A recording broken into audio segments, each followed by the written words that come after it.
Continuidade aí rapidamente. Vamos ver só a introdução aí, né? A gente não tem muito tempo, a gente corrigiu a atividade aí, já tem um tempo aí, né? Tem apenas aí basicamente 15 minutos, né? Pra gente finalizar essa primeira aula. Então, só pra gente fazer a introdução do assunto, né? Introdução do assunto Revolução Russa, página 50. Então, abram aí na página 50, só pra gente ver o iniciozinho aí, bem rapidamente, né? Na página 50, é isso mesmo? Página 50, a Revolução Russa, né? Segundo capítulo aí, pra gente adiantar, né? Só pra gente já iniciar, para na próxima aula a gente continuar. Ó, a gente fala aí sobre o imperialismo russo, né? O imperialismo russo, quando a gente fala de império, gente, império geralmente remete a gente a... Império geralmente remete a gente a questões de grandes territórios, né? A Rússia, até hoje, tem o maior território em tamanho, é o maior país em termos de território, né? E no período aí transformado ao início do século XIX, ele tinha 132 milhões de habitantes e 22,3 milhões de quilômetros quadrados, certo?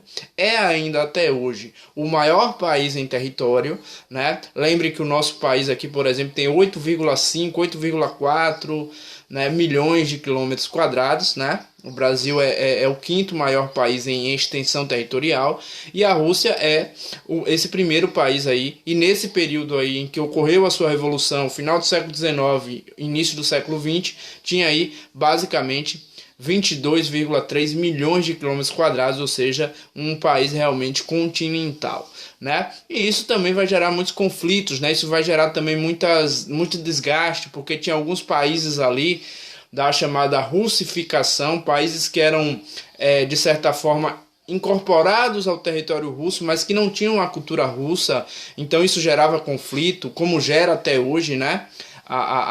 Existem alguns territórios ali na Rússia ainda que lutam por independência, né?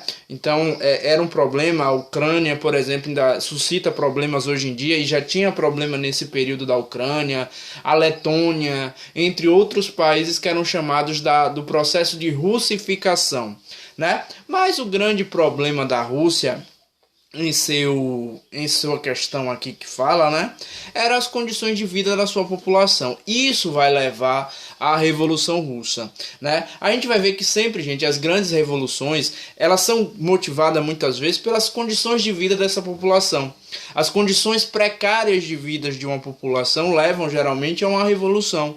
A Revolução Russa foi assim, outras revoluções na Inglaterra foram assim, revoluções, a independência dos Estados Unidos foi assim. Então, muitas das grandes revoluções do mundo, elas são geradas, né, pela questão das condições de vida da sociedade, pelas condições sociais de uma sociedade. E as condições sociais na Rússia, no início do século XX, eram péssimas, tanto do trabalhador urbano e principalmente do trabalhador rural, né? As condições de vida dos camponeses na Rússia eram condições de vida precárias, né? Exploração, os grandes proprietários de terra exploravam esses pequenos camponeses, né? Na questão urbana, na área urbana, os trabalhadores eram explorados, ganhavam baixíssimos salários e trabalhavam cerca de 14 horas por dia, né? Então isso também gera um problema. Existiam problemas sociais como desemprego, como fome, né? Entre outros problemas que a industrialização também faz com que aconteça, né? Você tem aí, deixa eu ver o que mais aqui que a gente pode falar, receber baixos salários, foi o que eu já falei, né? E o governo do Czar, né? Czar significa imperador em russo. Czar Nicolau II é um governo muito autoritário, que diz aqui no livro, inclusive, que é um governo desposta. O que é um governo desposta? É um governo que é absoluto, é um governo que não escuta as reivindicações, é um governo que passa por cima das reivindicações. E o governo de Nicolau II, do Czar Nicolau II, ele é dessa característica, ele tem essa característica, uma característica de ser um governo autoritário, que esmagava as reivindicações urbanas. E lembrem também que a Rússia, né, ela faz parte aí da Segunda Guerra Mundial. E é justamente essas condições de vida, a gente vai ver ao longo do assunto, essas condições ruins da população, que vai fazer com que a população queira que a Rússia saia do conflito, né? A população pressiona para a Rússia sair do conflito, sair da Primeira Guerra Mundial, porque para eles não tinha lógica. A Rússia está, né, num conflito mundial, enquanto o seu país passava por problemas dificílimos, como fome, miséria, né, alta mortalidade, né, então alto índice de desemprego. Então isso era um problema para a população. Então a gente tem aqui também, né, essa questão do czar Nicolau II. Ele assume em 1894 e ele é bastante autoritário. E ele vai esmagar as reivindicações sociais. Já começavam a haver reivindicações sociais na Rússia perante a situação social da sua população, né? Aí você tem aqui uma questão, a aristocracia russa, né? O que é aristocracia, professor?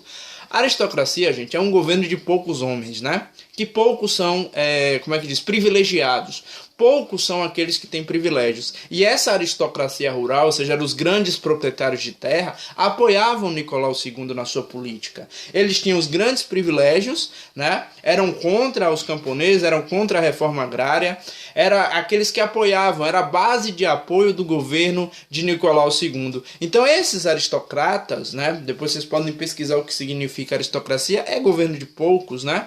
Mas esses aristocratas, eles pensavam apenas no seu interesse próprio e em apoiar o governo autoritário de Nicolau II. Então eles não ajudavam a população.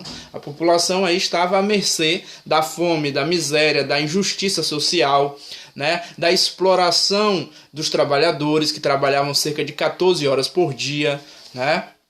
É um problema aí das revoluções industriais mal feitas, né? A burguesia, ela queria reformas, né? Talvez aí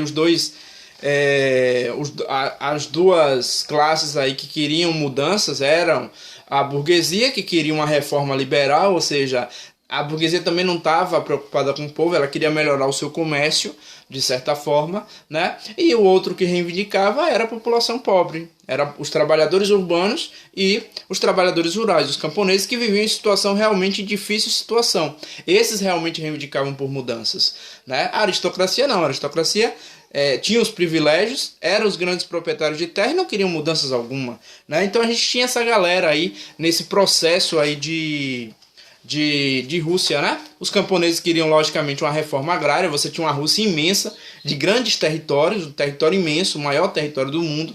Então eles queriam divisão de terras, né? E não existia essa reforma agrária, né? Os aristocratas não queriam reforma agrária, os aristocratas não queriam dividir suas terras, né? Que é um grande problema até hoje falar em reforma agrária, né? Reforma agrária suscita a divisão de terras. Então tanta gente que tem tanta terra e muita gente sem nada. Então a reforma agrária é essa divisão, essa democratização da terra, né? Você distribuir essa renda, distribuir as terras, né? Então muita gente é contra a aristocracia russa, era contra esse processo, né? E aí você tem as questões também que dificultava a questão, que também vai gerar a Revolução Russa, as reivindicações de povos ali que não eram russos, né? Mas que sofriam um processo de russificação. Ucranianos, letãos, né, que é da Letônia, tem mais aqui turcos, uma parte da Turquia também era subordinada à Rússia, né? Você tem também, deixa eu ver quem mais aqui, turcos, ucranianos, são basicamente esses aí que vão ter problemas aí, porque eles passam por um processo de russificação. O que é um processo de russificação? Eles são incorporados ao território russo e são, de certa forma, obrigados a ter a cultura russa. Isso é um processo de russificação, né? Inclusive, até hoje, tem territórios ali na Rússia que tentam a independência até hoje desse processo aí de russificação, que é, por exemplo, a Chechênia, né? A Chechênia, hoje, na Rússia, ela é uma das grandes reivindicadoras de independência, reivindicadoras de liberdade do território russo. Certo? Tranquilo? Na próxima aula, deu praticamente 10 minutos de vídeo aí, com a correção aí, com a correção comentada, isso aí bate os 40 minutos de aula. Na próxima aula a gente continua aí a partir de mudanças sociais na Rússia czarista, né? Página 51, certo? Aí a gente continua e finaliza esse assunto aí, que é muito importante pra gente, beleza?